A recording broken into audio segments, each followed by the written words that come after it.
sitting at home several hours after receiving some not so good news, my phone rang.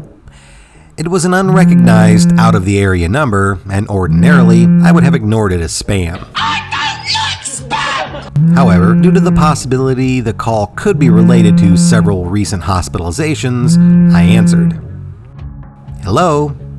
Hello? Oozed an overly friendly voice. I'm calling on behalf of the State Police Association, and how are you doing today? It was a goddamned telemarketer. But as I was feeling in a playful mood despite what happened earlier, I decided to have some fun. Well, I answered perkily, I just got diagnosed with cancer this morning. There was a pause, followed by an even longer pause, before finishing with the longest, loudest pause you've never heard. Okay. My caller finally replied, clearly not sure how to react. Well, maybe you can keep us in mind next year? Sure, I retorted, if I'm still alive. I'm drowning! Despite the melodrama, Help me! I'm dying! I'm probably going to be just fine. But yeah, the word cancer did get dropped on me that morning. That's right, cancer. The C word. 5 days earlier, half my thyroid was removed because it had a 2-centimeter growth on it, and despite the odds, the chunk they cut out of me did actually have some cancer stuck to it. At the time of this video, I'm awaiting another operation to remove the remaining half of my thyroid because even though they didn't see anything during the first operation, once cancer starts at one side of an organ, the first place it usually spreads is to the other side, so it's safer just to remove everything. Later, they'll probably put me through 1 or 2 doses of minor chemotherapy, and hopefully that will be it. The doctor warned me that during the chemo treatment to avoid babies and small children due to the minor radioactivity that will be in my bloodstream, saying I would be just like Iron Man. Of course, I told him that it's Spider-Man who has radioactive blood. He's got radioactive blood. Not Iron Man. But as Tony Stark is a womanizing alcoholic, it's probably best to keep him away from children too. As far as cancer diagnoses go, this is the kind you want to get. The growth had already been removed before it was even determined to be cancerous, and what's left to do is mostly just being precautious. It's like going to the doctor with a venereal disease and being told it's gonorrhea and not syphilis. I'm referring to the old school gonorrhea, the kind that goes away with some antibiotics, not the new stuff that sticks to your skin like a booger with abandonment issues. Many have gone through much worse than me, and I've never wanted sympathy or, God forbid, thoughts and prayers, because that's just patronizing.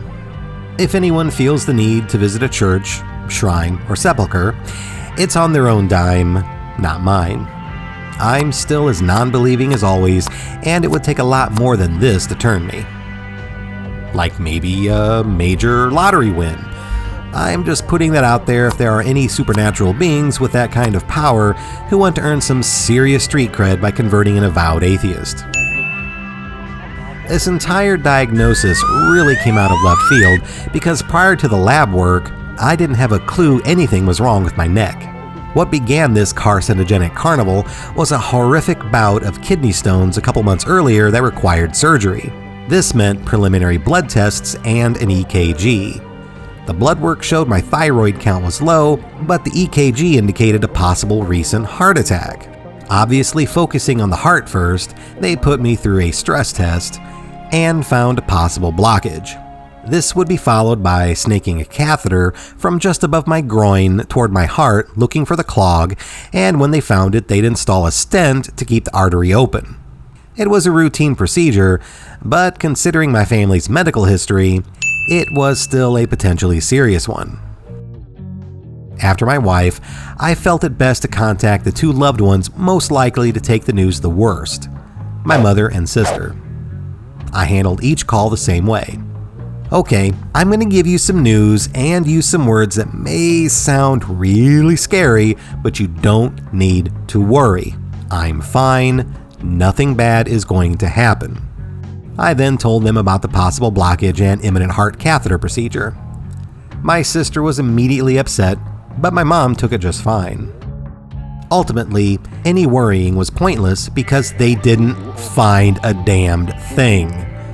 Despite occasional chest pains, the catheter found 0 blockages. Hell, the cardiologist even said my muscle tissue was actually very healthy. Whatever causes those twinges in my chest, an imminent heart attack isn't likely. Next on the agenda was tackling my thyroid. This entailed a very uncomfortable half hour with my neck yanked back like a dinner guest at the red wedding as the technician ran a hard plastic rod repeatedly over my neck. A week later, the doctor informed me they found a 2-centimeter growth on the gland.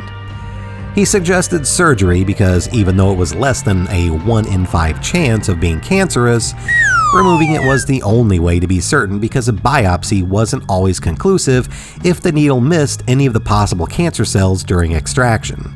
Once again, after my wife, I felt it best to contact the 2 loved ones most likely to take the news the worst, my mother and sister.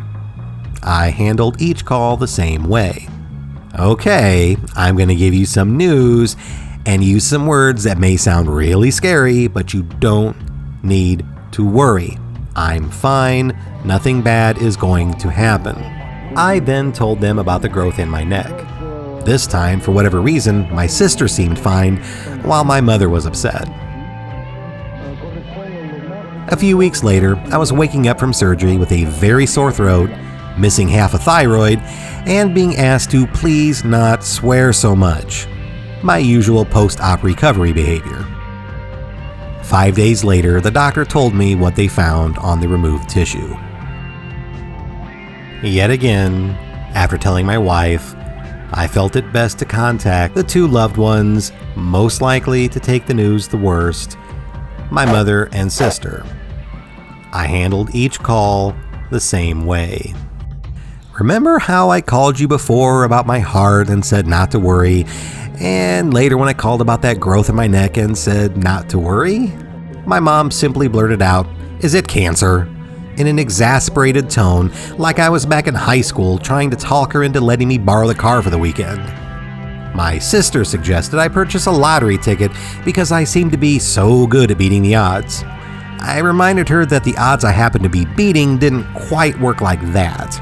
If she was right, I would probably end up getting hit by a meteorite on the way to the gas station to buy a Powerball ticket. Someone more superstitious than myself might entertain the notion that this was simply karma reminding me of all those times I would joke about wanting to catch just a tiny little bit of cancer. Nothing terminal, but just enough to help me drop 50 pounds.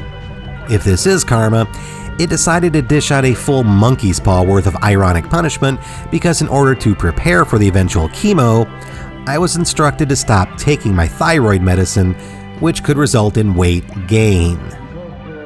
Stopping the meds will starve my body of the hormone that would ordinarily be produced by the thyroid, so the chemo will be drawn to where the gland used to be so as to concentrate the radiation where the possible cancer cells are.